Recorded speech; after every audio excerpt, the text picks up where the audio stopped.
Okay, here we have the exclusive buyer agency agreement, and this is the main agreement between me as your agent and you.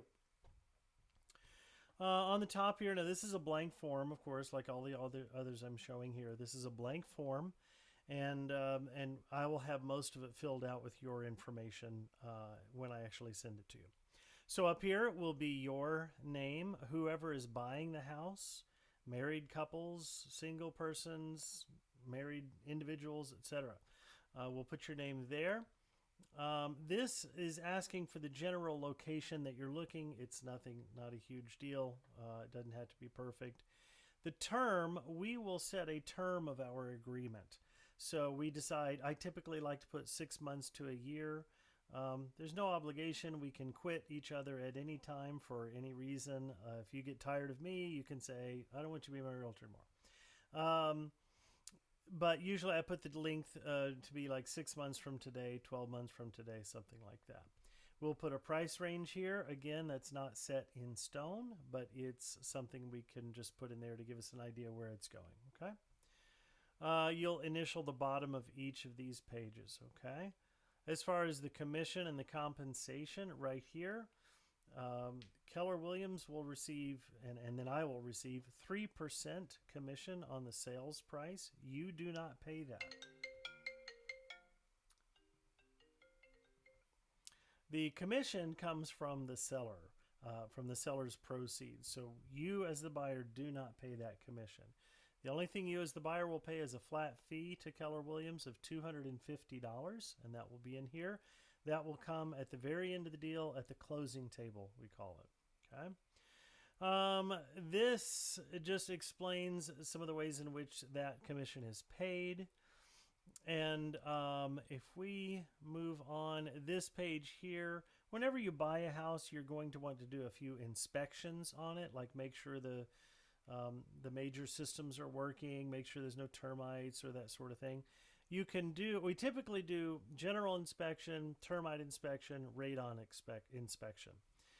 There are a bunch of others here that you could do if we had things that you were concerned about, but we can talk about that when the time comes.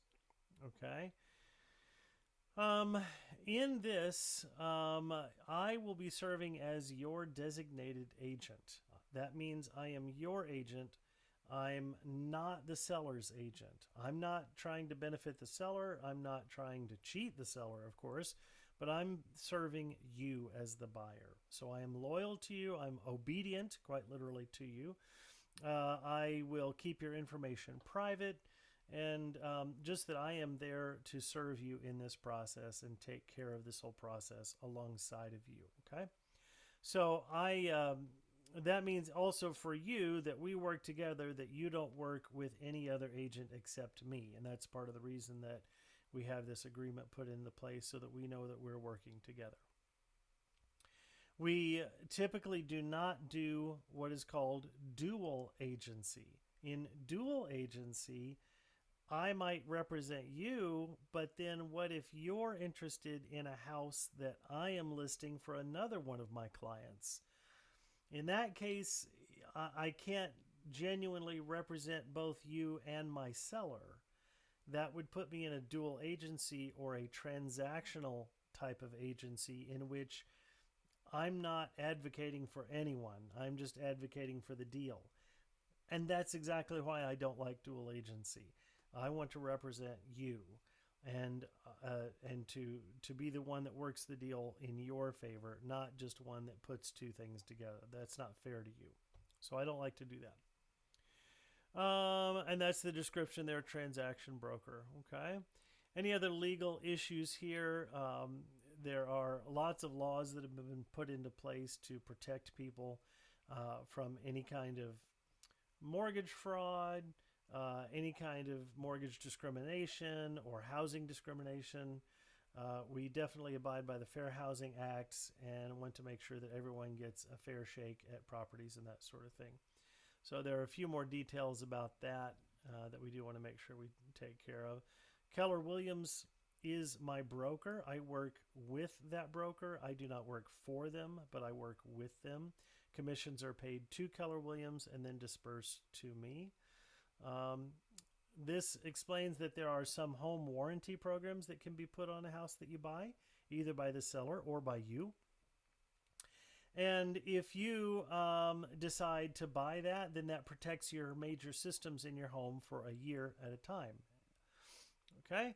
If there is any problem that I have with a client that cannot be worked out, this section says that we'll try to bring in a third-party arbitrator to work it out with us. And last, if at all possible, we try to avoid going to a jury trial or anything like that, just not to make a big mess of it. I'm a pretty nice guy. I don't think we'll have a problem, but if there were something that was a real dispute or something like that, there is a pathway for you if you felt that was necessary. You will be asked to do an earnest money deposit, and that will typically be by wire, or you can take them a check.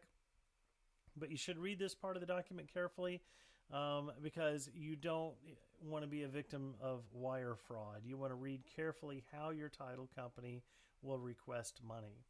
Okay, so we'll make sure we look through that.